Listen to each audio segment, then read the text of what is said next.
Buhay ang salita ng Diyos, ganap nitong natatalos, tanang ating inuloob. Alleluia, Alleluia, Alleluia, Alleluia.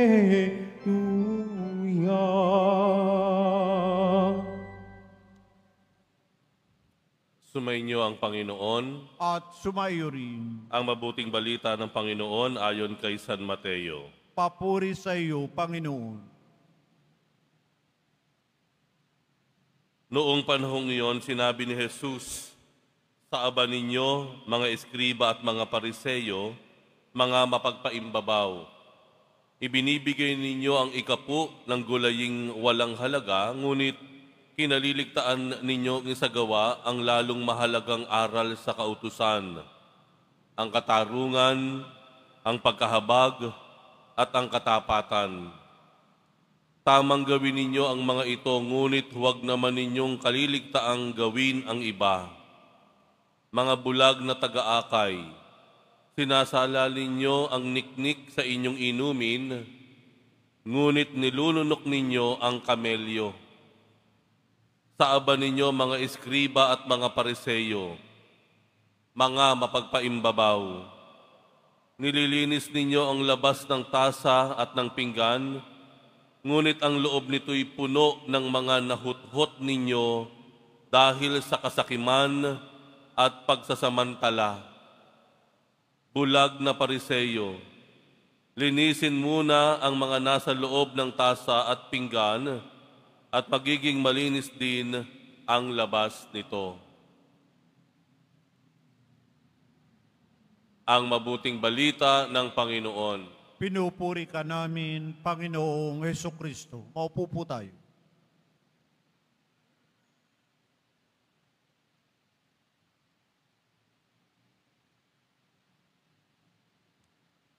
Mayaman po ang Pilipinas. Kung tayo po ay iikot sa ibang mga bansa, sa ibang parte ng mundo, na pinalad naman po ako na nagkaroon ng pagkakataon, masasabi niyo pong mayaman ang Pilipinas. Nasa sa atin po ang lahat ng mga natural resources. Napapaikutan po tayo ng mayamang dagat. Ang lupa po natin mataba. Kung ihahagis niyo po isang binhi dyan, tutubo yan ng kusa. Marami tayong mga kabundukan at higit sa lahat, mayroon pong mga Pilipino na matiyaga, handang magsakripisyo, masipag. Our biggest resource is the Filipino people. Gayunpaman, kung titignan nyo, parang ang hirap ipaliwanag dahil ang makikita ninyo sa kalagayan ng mga Pilipino ay kahirapan. Yan naman po ay alam ng buong daigdig. No? Hindi natin kayang o hindi natin kailangang ikaila. Yan naman po ay nakikita ng buong mundo. Laganap ang kahirapan. Ilang porsyento lamang po ng mga Pilipino ang nakaaangat. And the rest, nandoon sa kahirapan, o yung minsan nga tinatawag pa natin, the poorest of the poor. Hindi lang tayo poor, meron pang poorest among the poor. Paano nangyari ito? Paano maipapaliwanag yon? Ang Ebanghelyo po, palagay ko po talaga ang salita ng Diyos hindi po talaga naluluma. Ang salita ng Diyos ay buhay at totoo noon, ngayon, at sa hinaharap. Dahil mismong ang Panginoon ang nagbanggit ang sabi ng Panginoon na kanyang babala nung panahon na iyon. Kasakiman at pananamantala. Nililinis ninyo ang labas ng tasa at ng pinggan, ngunit ang loob ninyo'y puno ng nahuthot ninyo. Nahuthot. Dahil sa inyong kasakiman, greed, at pananamantala sa kapangyarihan sa pwesto, sa katungkulan. Yun naman po talaga ang natitirang sagot natin eh. Opo, sinasabi ng pag-aaral, kaya hindi umuunlad ang Pilipinas dahil ang Pilipinas, daanan ng bagyo. Ang Pacific Ocean, diyan gumagawa, pabrika ng bagyo yan eh. Ang unang tinatamaan, Pilipinas. Bago patamaan ng Taiwan, Indonesia, Malaysia, tayo muna. Tayo ang panangga, ika nga. Opo, nandun na ako. Nandun na po ako. Pero, sa yaman po natin, kayang-kaya po natin. Kayang-kaya nating harapin ang mga bagyo at ang mga susunod na bagyo. Kita nyo naman ngayon, walang pasok dahil daw sa bagyo. Pero nakita nyo, may araw o maliwanag. Kasi nga po, talagang dahil sa mga nakaraang karanasan natin, kaunting ulan, tumagal ng kaunti ang ulan, binabaha na tayo.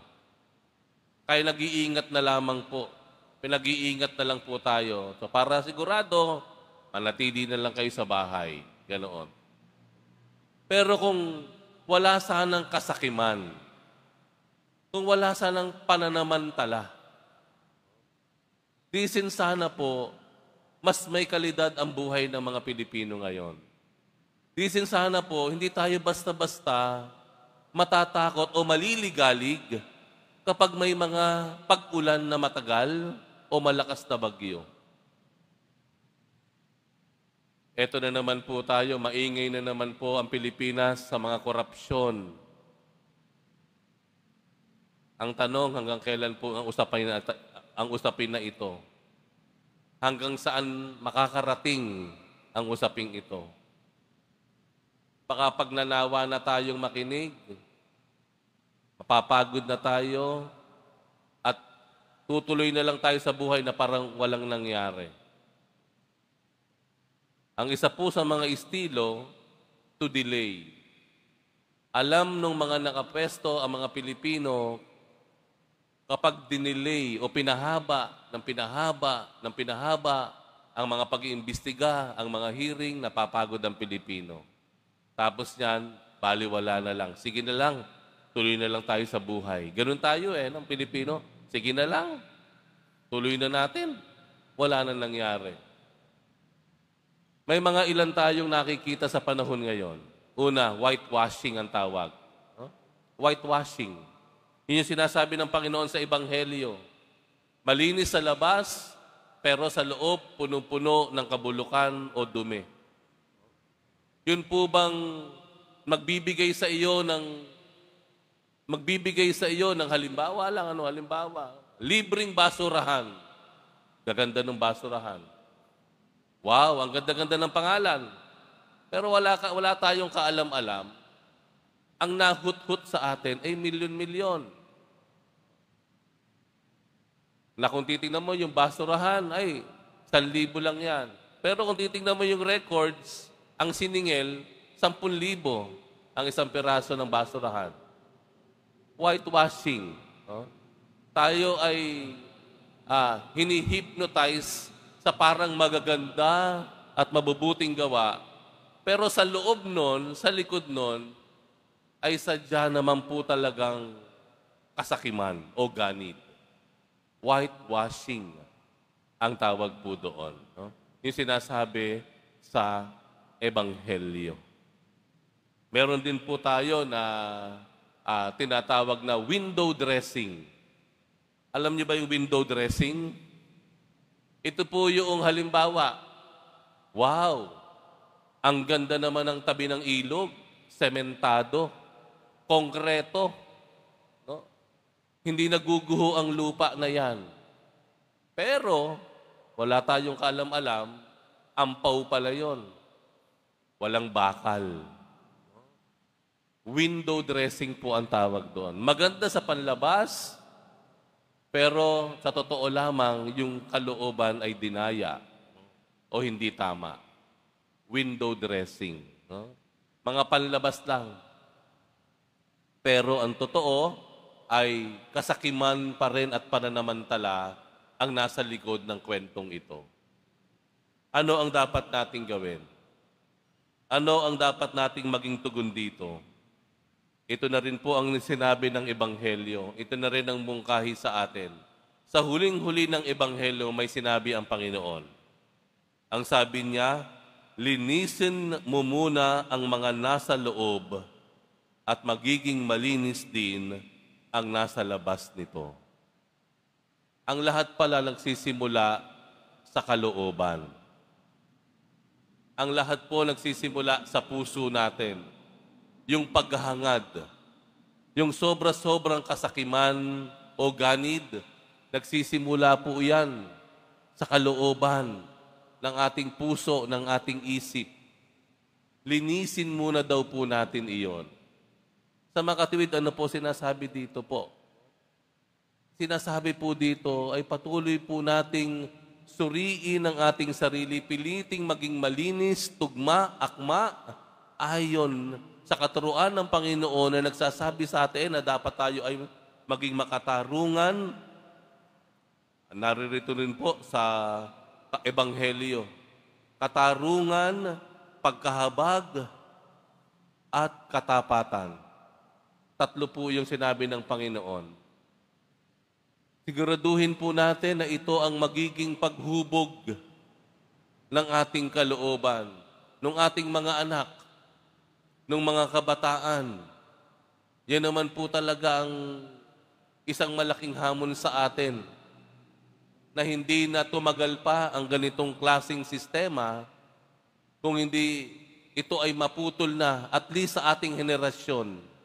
Wag na sana sa ating mga anak. Kalooban daw natin. Nagsisimula ang lahat. Tatlong bagay. Pakatandaan po natin. Ang Panginoon na nagsabi nito sa Ebanghelyo sa araw na ito. Tatlong bagay. Katarungan, justice, pagkahabag, compassion or mercy, at katapatan, honesty. Ibaon po natin yung tatlong bagay na iyan at sa ating buhay, atin pong pilitin na ito ay palalimin at lumago sa ating buhay at sa ating ugnayan bilang isang bayan.